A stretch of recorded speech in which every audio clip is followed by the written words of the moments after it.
कांग्रेस में एक से बढ़कर एक नेता है। एक वो है जिन्हें नेता प्रतिपक्ष बनाया, वो बेचारे हर बार सदन में कुछ बोल देते हैं और पूरा गांधी परिवार एक झटके में फंस जाता है।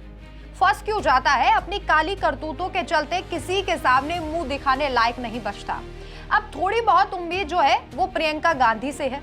लोगों को लगता था कि कांग्रेस के युवराज ना सही, लेकिन प्रियंका गांधी तो जरूर पूरी पार्टी को संभाल लेंगी। लोग तो ये तक कहते थे कि प्रियंका गांधी में इंदिरा दिखाई देती हैं, लेकिन रॉबर्ट वाड्रा की पत्नी तो फीमेल गजनी निकली। ये हम नहीं बल्कि बीजेपी कह रही है। चलिए पूरा मामला क्या है विस्तार से आपको बताते हैं।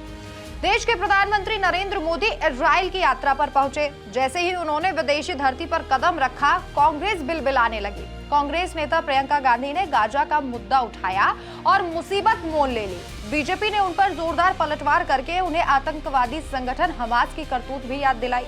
बार बार गाजा और फिलिस्तीन का मुद्दा उठाने के लिए बीजेपी की ओर से कांग्रेस सांसद को भारतीय राजनीति की गजनी तक बता दिया गया है। प्रधानमंत्री नरेंद्र मोदी के इजराइल दौरे पर कांग्रेस पार्टी को शुरू से परेशानी थी।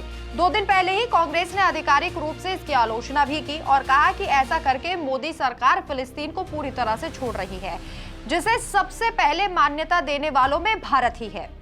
अब प्रियंका गांधी ने गाजा को लेकर पीएम नरेंद्र मोदी से ऐसी मांग कर दी जिससे बीजेपी भड़क गई। बीजेपी के राष्ट्रीय प्रवक्ता गौरव भाटिया ने एक्स पर प्रियंका गांधी की संसद की फिलिस्तीन का झोला टांगे एक तस्वीर शेयर करते हुए लिखा, भारतीय राजनीति की महिला गजनी वापस आ गई है। संसद में फिलिस्तीन का झोला टांगना आसान है, लेकिन 7 अक्टूबर 2023 को 1200 बेकसूरों का नरसंहार, महिलाओं का अपहरण और रेप की निंदा करने का नैतिक साहस दिखाना साफ तौर से प्रियंका के लिए बहुत मुश्किल है। निंदा करने के लिए बहुत ज्यादा नैतिक साहस चाहिए और इसके लिए वोट बैंक पॉलिटिक्स से ऊपर उठना पड़ता है।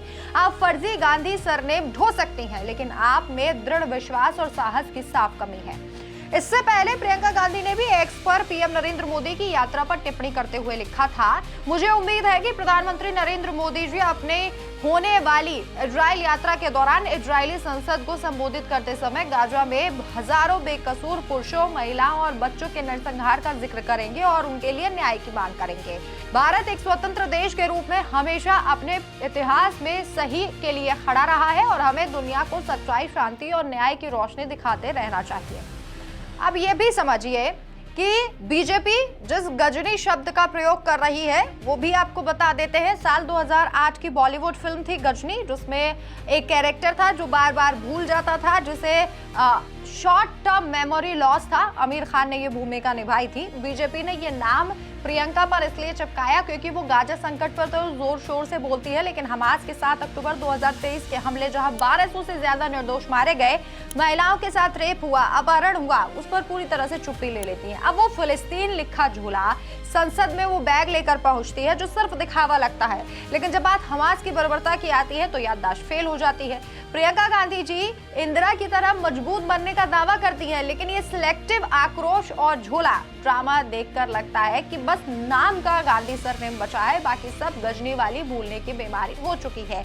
और जब भारत की बात कर ले तो भारत में जब हिंदुओं का नरसंहार होता है, बांग्लादेश में दीपू चंद्र दास की हत्या होती है और जिस तरीके की बर्बरता वहां पर हिंदुओं पर की जा रही है, इसे लेकर मैडम हमेशा चुप दिखाई देंगी, उनके मुंह से एक शब्द नहीं निकलेगा। और जब ऐसी बातें आएंगी, दूसरे देशों की बातें आएंगी, जब वहां पर प्रधानमंत्री नरेंद्र मोदी यात्रा करने जा रहे होंगे तो चौतरफा घेरने के लिए बस ये ड्रामा ही किया जाएगा। आपकी क्या राय है? अपनी राय कमेंट करके जरूर बताएं। नमस्कार।